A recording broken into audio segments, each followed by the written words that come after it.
Bonjour à tous, bonjour Jean-Christophe. Bonjour Baudouin. Merci de nous recevoir ici au Game Fair sur le stand Interprochasse. On s'était quitté au salon de l'agriculture et là aujourd'hui au Game Fair, c'est la première année que Interprochasse est au Game Fair. Pourquoi est-ce que tu as souhaité venir ici là, au Game?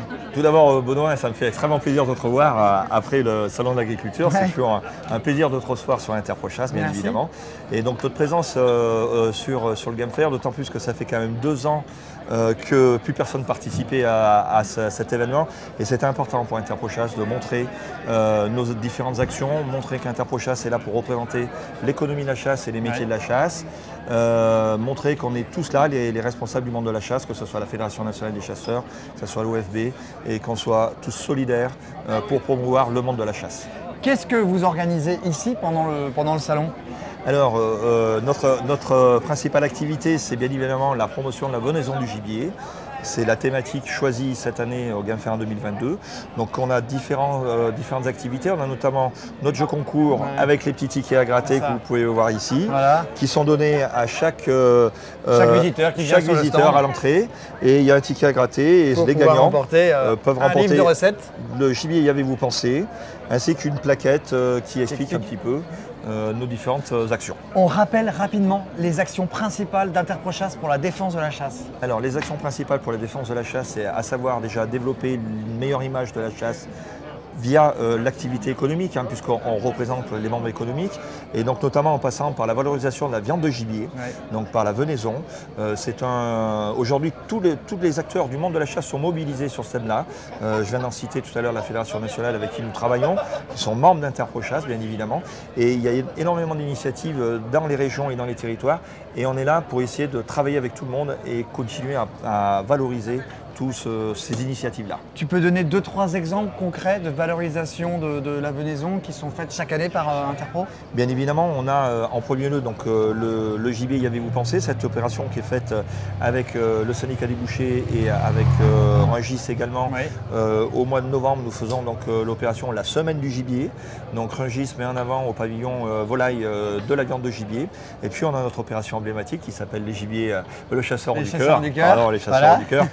Tu es venu nous rendre visite dernièrement. Bien sûr, où chaque année il y a des faisans qui sont donnés. On offre 5000 faisans, l'équivalent de 24 000 repas pour les plus nécessiteux dans le cadre d'un partenariat avec la Banque alimentaire nationale. Interprochasse, c'est la venaison, mais c'est aussi la défense de sujets importants. En ce moment, c'est notamment la grippe aviaire. Qu'est-ce que fait Interpro justement pour réussir à travailler sur ces dossiers et faire avancer pour pas que les éleveurs se retrouvent dans la panade, je dirais? Je te remercie. Un petit clin d'œil à mes amis éleveurs de gibier, parce que je suis moi-même éleveur de gibier, représentant du syndicat, et la canicule actuelle que nous subissons vient encore un peu accentuer nos difficultés d'élevage.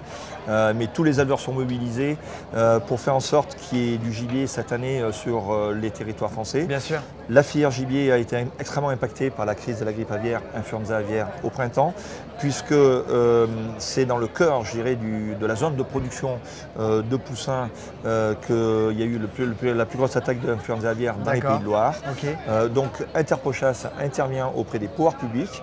J'interviens toutes les semaines dans des réunions de travail avec le ministère de l'Agriculture et les professionnels. Donc moi je représente la filière gibier, mais il y a nos confrères des autres filières avicoles.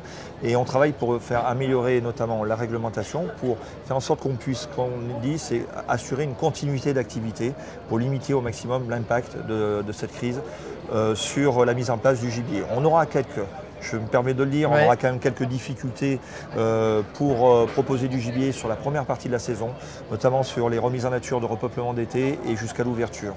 On a bon espoir de pouvoir donc bien redémarrer là, puisque ça fait une quinzaine de jours qu'on a pu redémarrer l'activité dans les Pays de Loire.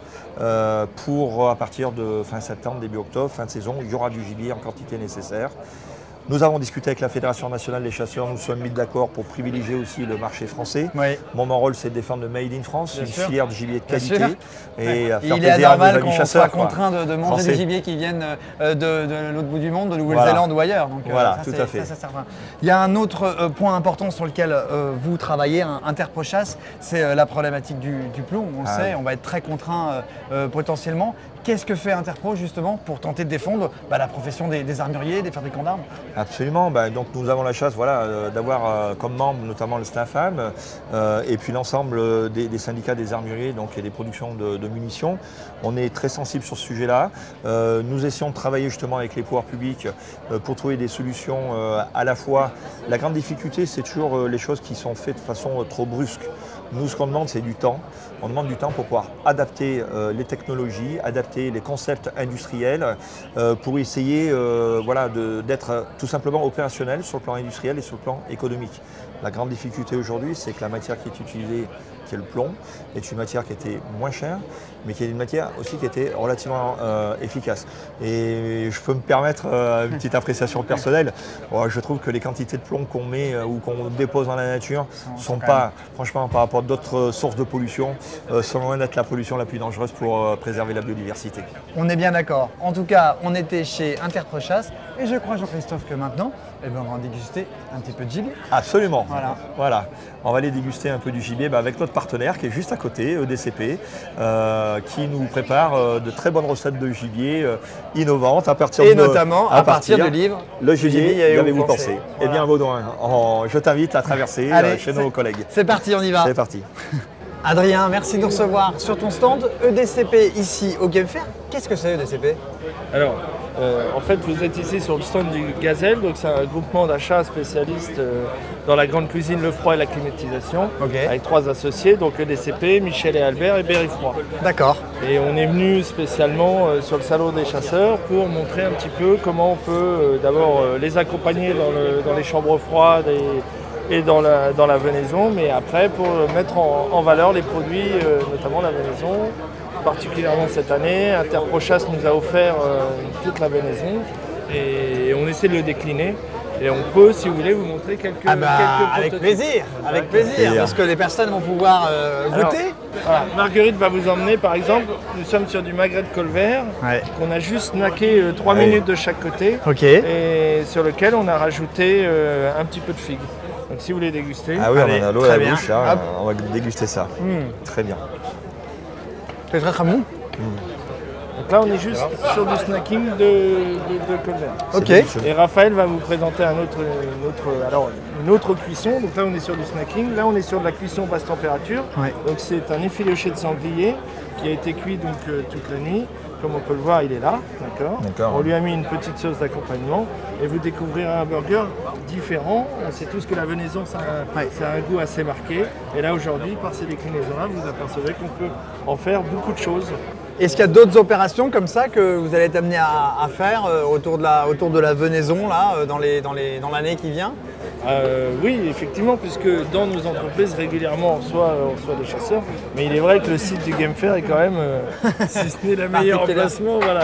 C'est ça. Et on a beaucoup de visites, on le fait toute la journée. Et là, on découvre qu'on est bien en France, puisque toute la journée, ça marche. On peut découvrir du sanglier de 10h à 21h. Peu importe l'heure, ça fonctionne. Voilà, tu voulais conclure éventuellement, Jean-Christophe? Oui, Baudouin, merci de me donner la parole. Effectivement, pour nous, ça rentre complètement dans le cadre de la mission d'Interpro Chasse, à savoir donc d'assurer la promotion de la venaison de gibier. Et on est très heureux d'avoir mis en œuvre pour la première année ce partenariat. Et j'espère qu'on aura peut-être l'occasion de le reconduire parce qu'il y a vraiment une belle ambiance. Et puis on a affaire à des professionnels qui savent mettre en valeur justement la qualité du gibier au niveau organoleptique, mais aussi au niveau de la qualité gustative. Et ils nous font vraiment régaler. Et au vu de la fréquentation de leur stand, je crois que ça marche. Ça a bien marché. Voilà, ça marche. En tout cas, un grand bravo et un grand merci. Non, merci à vous. Merci. Merci Adrien. Merci.